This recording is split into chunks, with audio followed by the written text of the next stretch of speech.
అన్నా క్యాంటీన్ని పునఃప్రారంభించడానికి మంచి పౌష్టికాహారాన్ని పేదవాళ్ళకి కేవలం 5 రూపాయలకి అందించాలనే ఉద్దేశంతో ఈ అన్నా క్యాంటీన్ని పునఃప్రారంభించబోతా ఉన్నాం.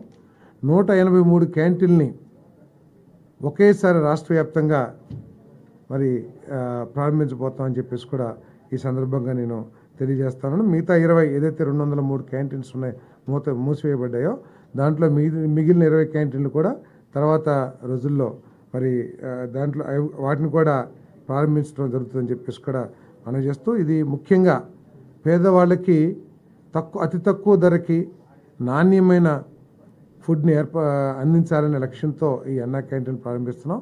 దీనికోసం ప్రపంచం పేరెన్నికగన్న సంస్థల నుంచి భోజన సరఫరా కూడా చేయడానికి టెండర్లు కూడా పిలుస్తున్నామని చెప్పేసి మనం చేస్తాం.